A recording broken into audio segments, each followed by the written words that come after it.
Kembali lagi di Udo Mengquest. Ada kalanya ada beberapa hal-hal yang mewajibkan kamu untuk mengganti brake pad. Salah satunya ketika sudah direm tapi tidak ada proses penghentian. Ada kemungkinan brake pad sudah menipis dan ini saatnya ganti. Nah, berikut adalah agar tetap pakem yang perlu diperhatikan ketika ganti brake pads. Mari kita mulai. Berikut ada beberapa kondisi yang mewajibkan untuk ganti brake pads. Sebenarnya tidak wajib sih, tapi akan lebih baik jika brake padnya diganti dengan yang lebih baru. Pertama, ketika mengganti dengan rotor baru. Dengan rotor baru dan brake pad yang baru pula, maka akan performanya lebih meningkat daripada menggunakan brake pad yang lama. Di samping itu, brake pad lama di rotor baru bisa membuat rotor baru lebih gampang rusak dengan bekas rem sebelumnya. Dan kemudian adalah ketika sudah menarik rem cukup dalam, tapi tidak ada proses deselerasi. Ternyata brake padnya sudah menipis. Dan ini saatnya ganti brake pad. Yang perlu diperhatikan pertama adalah memastikan brake pads yang dibeli sesuai dengan kaliper. Nah, itu bisa dibaca di kotak ataupun di spek di websitenya.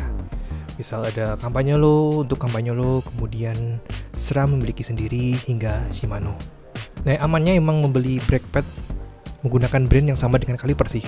Tapi jangan salah, ada beberapa brand yang menyediakan brake pad untuk berbagai macam merek hingga berbagai macam serinya, seperti Jaguar, Swiss-Stop, Crowder, TRP, Tektro, dan masih banyak lagi.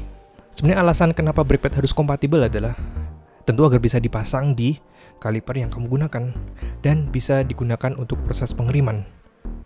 Ada kalanya meskipun bisa dipasang, tapi ternyata bagian pads-nya tidak terkena dengan baik di rotor dan terkena di bagian part-part lainnya, dan itu sangat berbahaya karena bisa saja tidak bisa terjadi proses pengiriman, bahkan bisa merusak part lainnya.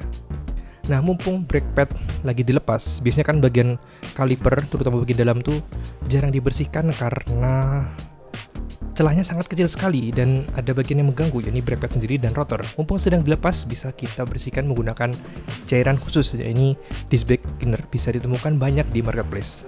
Dan di sini usahakan untuk tidak menggunakan air, karena jika ada bagian tersisa ketika proses pengeringan, bisa-bisa terjadi korosi dan ini bisa merusak part di dalamnya. Sebelum brake pad terpasang, akan lebih baik jika kita reset dulu bagian pistonnya. Karena cara kerja piston sendiri adalah ketika rem ditarik, piston akan mendorong ke dalam brake pad hingga terkena rotor. Nah, ketika brake pad menipis, maka piston akan mendorong lebih dalam. Dan ketika brake pad dilepas, piston tidak akan otomatis kembali ke posisi awalnya. Nah, di sini Park Tool menyediakan tool khusus untuk mereset piston ini. Ini khusus untuk yang rem hidrolis. Untuk yang mechanical sendiri lebih gampang karena ada mekanisme pegasnya dan bisa di-adjust di bagian. Ini berbeda-beda tergantung merek dan seri. Ini sampel untuk Avid. Dan berikut yang jangan dilakukan saat proses ganti brake pads. Pertama adalah menyentuh dengan tangan secara langsung di bagian padsnya, baik resin maupun yang seal. Karena kita tidak tahu pernah memegang apa aja, siapa tahu ada bekas mineral oil ataupun tangan yang berminyak, dan ini bisa mengurangi performa pengeriman. Atau ini khusus untuk rem hidrolis, ketika tidak ada rotor ataupun brake pad, jangan sampai menarik tuas rem, karena piston akan terus terdorong, tidak ada yang menghentikannya, bahkan jika terlalu terdorong bisa sampai terlepas hingga menyebabkan oil leak. Nah, berikut adalah setelah brake pad terpasang dengan baik, ini proses untuk beading ataupun burning. Di sini kita hanya menggunakan secara normal agar pads yang baru terpasang dan rotor yang sudah ada, seluruh sisi-sisinya bisa terpasang dan bertemu dengan baik. Nah, sehingga dengan proses ini membuat performa pengerimannya lebih maksimal. Cari saja jalanan menurun ataupun jalan flat, kemudian melakukan pengereman sesering mungkin.